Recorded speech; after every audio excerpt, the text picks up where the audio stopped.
Hi, I'm Ryan Blair, #1 New York Times bestselling author and founder of AlterCall, a community of spiritual entrepreneurs that know that they're destined for greatness. In this video, I'll be answering questions around spiritual growth, personal growth, entrepreneurial growth, and any questions that you have about becoming the best version of yourself. A moment when I doubted my skills as an entrepreneur, I've had a few pretty big ones. Selling my company, and then having to start over. Every time you start a company over, it's hell. It really is not fun. A startup is the hardest environment that you can be in. You don't know your product market fit, you don't know your team, you don't have a team, you don't have investors, you don't have a name. It's really hard work to start a company. You have to do a lot of things. Every time I've started a new company, it's literally starting over. And every time you start over, you have to learn a lot about yourself in the process. So I don't recommend startups for the faint of heart. It's not an easy thing to do. It is a lot of work. But once you get past the first couple of years and you go from being a toddler to entering adolescence, it gets a lot more fun. And then eventually, once you have a mature business, it's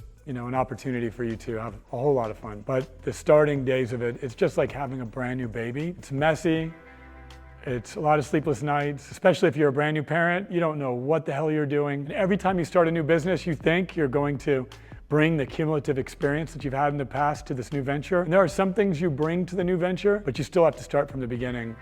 And it's a process. I utilize my intuition a lot in business, and it doesn't always work. I've hired people that didn't work out, and I've realized that those people came to teach me discernment, or to teach me to refine exactly who it is that I do want to work with. So each person that I've worked with has provided me an opportunity to learn. Even if it's a negative scenario, it still turns out to be positive because I've learned more about who I want to work with, who I want to spend my time with, who I can trust, and so forth. But yeah, I'm using my intuition all the time. I probably get it right a good 70, maybe 80% of the time. And the difference between when I get it right and when I get it wrong is just advanced and accelerated learning. There's an old wisdom that states that all available time not being occupied by work should be invested in study. You can utilize AI to enhance your study, and ChatGPT has done a fantastic job of that, and there's other AI tools that can enhance your ability to study. So my advice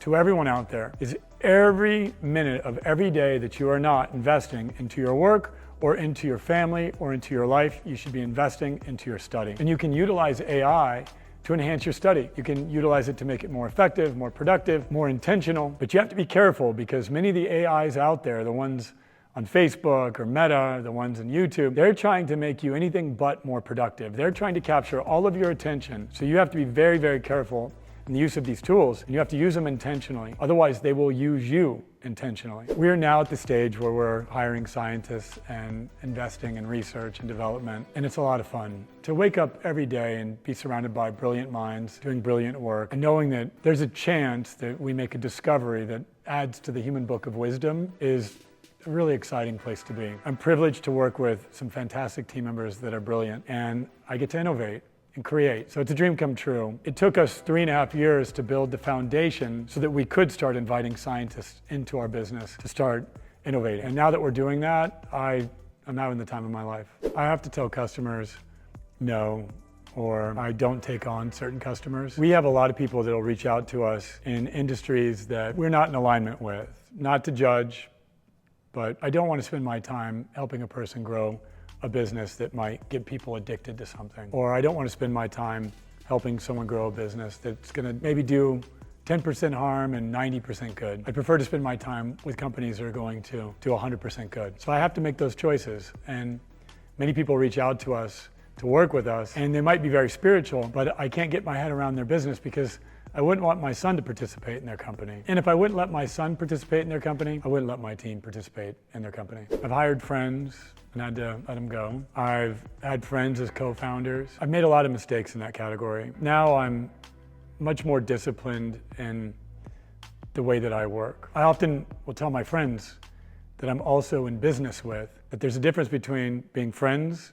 and being professionals. When we're on the clock, I'm paying them to be a professional. I'm not paying them to be my friend. They're still my friend, but I'm paying them to be professional. So if they're earning an income in the work that we're doing, they need to approach it not as a friend, they need to approach it as a professional. I just try to dance with the challenges. I used to attach to them Problems come every single day as an entrepreneur. Sometimes you have to allow the problem to exist in order for your team to grow. If you're freaked out and you're trying to control everything every time a problem arises, your team won't grow, or they'll depend on you to solve them. So the framework that I utilize to solve problems is simple. One, when the problem arises, I ask myself, is there anyone else that can solve this other than me? Meaning, can I delegate this problem to one of my team members and have confidence that they're going to be able to find a solution to it? Then when it's my problem and I'm the one that needs to solve it, I realize that it's a privilege, that the problem is here to grow me. And one of my favorite expressions is, dance with your challenges. So when the challenge arises,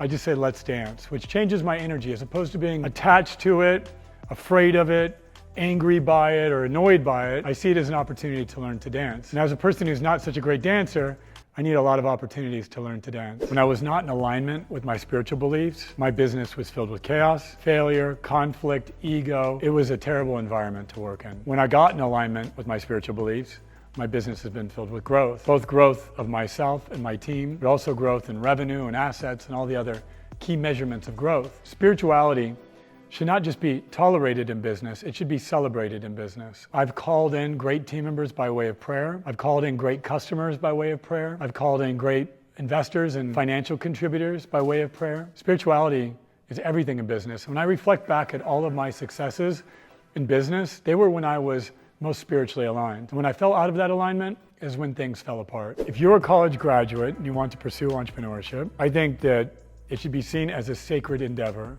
It's going to grow you. Entrepreneurship is basically a growth game. You can grow as an employee of a company.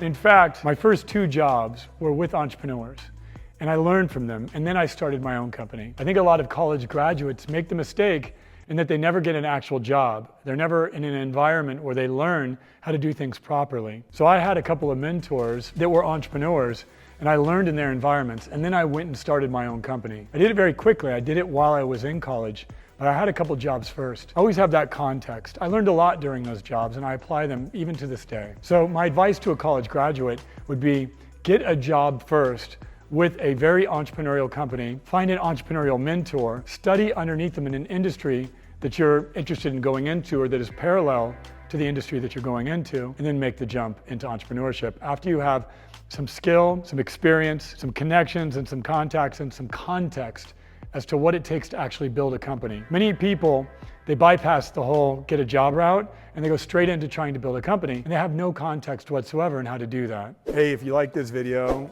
like and subscribe. I guess there's like some knobs that you can press to do that. Or check me out on Instagram. I'm @RealRyanBlair. DM me and we'll have a conversation.